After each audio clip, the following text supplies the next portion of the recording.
पता है फलाना का बच्चा ऑपरेशन से हुआ है।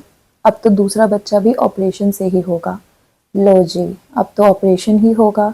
नॉर्मल डिलीवरी तो हो ही नहीं सकती है क्योंकि पहला ही ऑपरेशन से बच्चा हो गया है। जी हाँ, तो ऐसे मिथ्स और फैक्ट्स होते हैं हमारे बूढ़े बुजुर्ग के माइंड में, जिसके वजह से हम भी डर जाते हैं। हमारी नॉर्मल डिलीवरी नहीं हो पाई और सी सेक्शन के वजह से हमें जब दूसरा बेबी प्लान करेंगे तो भी हमें सी सेक्शन ही कराना होगा। तो ये एक मिथ्स और फैक्ट्स है। ऐसे ही बहुत सारे मिथ्स और फैक्ट्स होते हैं जिसकी वजह से हम बहुत ज़्यादा डर जाते हैं, बहुत ज़्यादा निराश हो जाते हैं। तो आज मैं आपसे ऐसे ही मिथ्स और फैक्ट्स के बारे में बात करूंगी रिलेटेड टू सी सेक्शन, कि सी सेक्शन डिलीवरी के बाद क्या क्या ऐसी चीज़ें हैं जो हमारे बूढ़े बुजुर्ग या हमारे बड़े लोगों से हमने सुनी है, जिससे हमें पता चलता है कि नॉर्मल डिलीवरी में ये होता है और सी सेक्शन डिलीवरी में ये होता है। तो चलिए शुरू करते हैं हमारी वीडियो। बट उससे पहले अगर आप चैनल पे नए हैं तो चैनल को क्या करिए, सब्सक्राइब और बेल आइकन पे क्लिक कर दीजिए ताकि कोई भी नोटिफिकेशन आए वो सबसे पहले आपके पास आए। और अगर आपको मेरी वीडियो अच्छी लगेगी तो वीडियो को एक थम्स अप जरूर दे दीजिएगा। तो चलिए शुरू करते हैं हमारी वीडियो। इन दिनों सी सेक्शन डिलीवरी बेहद ज़्यादा होने लगी है as comparison to normal delivery. तो सी सेक्शन डिलीवरी के बाद कुछ ऐसी चीज़ें होती हैं जो हमें जानना बहुत ही ज़रूरी है, क्योंकि बहुत सारे मिथ्स और फैक्ट्स हैं जिसके वजह से हम डर जाते हैं आफ्टर आर सी सेक्शन कि क्या ये हो सकता है या नहीं हो सकता है।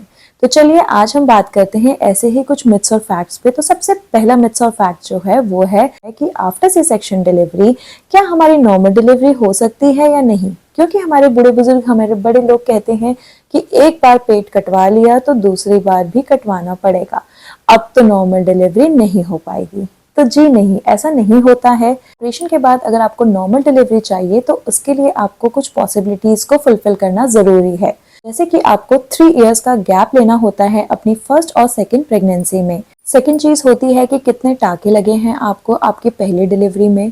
थर्ड चीज होती है कि आपको कोई दिक्कत तो नहीं है आपकी प्रेगनेंसी में। फोर्थ चीज होती है कि कितने ऑपरेशंस के बाद आप नॉर्मल डिलीवरी कर रहे हैं। तो ये सारी पॉसिबिलिटीज हैं, अगर ये फुलफिल हो जाती हैं तो आपकी नॉर्मल डिलीवरी होना भी पॉसिबल है। सेकेंड मिथ होता है कि नॉर्मल डिलीवरी के मुकाबले ऑपरेशन डिलीवरी में कम दर्द होता है। तो ऐसा बिल्कुल नहीं है। ऑपरेशन डिलीवरी में भी आपको बहुत पेन होता है। ऑल्दो नॉर्मल डिलीवरी में जब आप बेबी पुश करते हैं उस टाइम पे आपको पेन होता है, लेकिन ऑपरेशन की डिलीवरी का जो दर्द होता है वो 2 से लेके 7 सप्ताह तक रहता है। आपको इतना बड़ा कट लगता है जिसके वजह से आपको जो दर्द होता है उस घाव को भरने में, हील होने में जो टाइम लगता है वो कम से कम 5 से 6 हफ्ते आराम से लग जाते हैं। उसके ऊपर से आपको मेडिसिन लेनी पड़ती हैं, एंटीबायोटिक्स चलती हैं, आपका उठना बैठना दिक्कत में होता है, आपको अपने बच्चे को फीड भी कराना होता है उस टाइम। तो ये सारी चीज़ें बहुत दिक्कत की होती हैं और यस, ये भी बहुत परेशानी वाली चीज़ है। नॉर्मल डिलीवरी हो या ऑपरेशन डिलीवरी हो, दोनों ही बहुत दर्द वाली होती हैं। इससे आप ये कंपेयर नहीं कर सकते हैं कि नॉर्मल डिलीवरी में ज़्यादा पेन होता है और ऑपरेशन में कम होता है। तीसरी चीज होती है कि पोस्टपार्टम ब्लीडिंग बहुत ज्यादा होती है नॉर्मल डिलीवरी में। सी सेक्शन डिलीवरी में ब्लीडिंग बहुत ही कम होती है या बहुत ही नामात्र होती है। तो नहीं, ऐसा नहीं होता है। नॉर्मल डिलीवरी में भी जितना ब्लीडिंग होती है उतना ही सी सेक्शन डिलीवरी में भी ब्लीडिंग होती है। ब्लीडिंग होना, पोस्टपार्टम ब्लीडिंग होना, उसका कोई भी डिफ्रेंसिएशन आप नहीं कर सकते हैं नॉर्मल डिलीवरी में या सी सेक्शन डिलीवरी में। ब्लीडिंग होना आमतौर पर कॉमन होता है। यस, मे भी थोड़ा बहुत ऊपर नीचे हो सकता है, क्योंकि आपका जब सी सेक्शन होता है तो आपका प्रॉपर क्लीन अप हो जाता है, आपकी यूट्रस को क्लीन कर दिया जाता है और जो बचा चुका आपका ब्लीडिंग होता है वो आपका नॉर्मली होने लगता है। बट इससे आपका कंपैरिजन नहीं हो सकता कि बिल्कुल भी ब्लीडिंग नहीं होती है या फिर बहुत ही कम होती है, ऐसा बिल्कुल नहीं है। होती है, अच्छा खासा आपको 10-12 दिन ब्लीडिंग होती रहती है।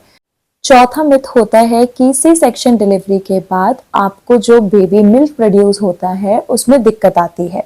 तो आपने सी सेक्शन डिलीवरी करवाई है अपने पास्ट में और आपको याद है कि क्या आपको मिल्क प्रोड्यूस नहीं हुआ था? नो, ऐसा कुछ नहीं है, ये भी एक मिथ है। मिल्क प्रोड्यूस होना आफ्टर डिलीवरी नॉर्मल प्रोसेस होता है, बट यस, अगर आपको कोई दिक्कत आती है, आपको मिल्क प्रोड्यूस नहीं हो पा रहा है, तो उसके लिए आप डॉक्टर से कंसल्ट कर सकते हैं। इसका ये रीज़न नहीं हो सकता कि आपको नॉर्मल डिलीवरी है या सी सेक्शन डिलीवरी है। कुछ और रीज़न है जिसकी वजह से आपको मिल्क प्रोड्यूस नहीं हो रहा है, तो वो आप डॉक्टर की सलाह ले सकते हैं। लास्ट में जो कि सी सेक्शन डिलीवरी के बाद होता है वो है मोटापा। तो बहुत ज़्यादा मोटापा हो जाता है आफ्टर सी सेक्शन डिलीवरी, और नॉर्मल डिलीवरी में बहुत ही जल्दी आप रिकवर कर जाते हैं, बहुत जल्दी आपकी बॉडी ठीक होने लगती है, आप फिर से दुबले पतले होने लगते हैं। तो ऐसा कुछ नहीं होता है। अगर आपकी बॉडी अच्छे से रिकवर हो रही है, आफ्टर सी सेक्शन डिलीवरी आपके जो टाँके हैं वो अच्छे से हील हो चुके हैं, उसके बाद आप अच्छे से एक्सरसाइज कर रहे हैं, वॉक कर रहे हैं, अपनी डाइट पर ध्यान दे रहे हैं, तो आपकी बॉडी भी जल्दी रिकवर हो जाएगी और आप भी दुबले पतले हो जाएंगे। जो तोंद होती है आपकी, जो सी सेक्शन डिलीवरी के बाद जो तोंद लटक सी जाती है, उसके लिए आपको थोड़ा सा काम करना पड़ता है, उसके लिए आपको एक्स्ट्रा एक्सरसाइज करनी पड़ती है, जिससे वो भी टोन्ड अप हो जाएगा और वो भी बिल्कुल फ्लैट होने लगेगा। तो बस ये सारे मिथ्स और फैक्ट्स हैं जिन्हें जानना बेहद ज़रूरी होता है आफ्टर सी सेक्शन डिलीवरी, या फिर अगर आपने सोचा है कि आप सी सेक्शन डिलीवरी कराना चाहते हैं, तो ये कुछ मिथ्स होते हैं जो आपके माइंड में भी ज़रूर आते हैं। तो अगर आपको वीडियो अच्छी लगी तो वीडियो को एक थम्स अप ज़रूर दे दीजिएगा, और अब मिलते हैं फिर अगली नेक्स्ट वीडियो में। अगर आपको कोई ऐसी वीडियो चाहिए जिसके बारे में आपको जानकारी चाहिए, तो आप प्लीज़ कमेंट सेक्शन में ज़रूर मेंशन करिएगा। तब तक के लिए थैंक यू सो मच।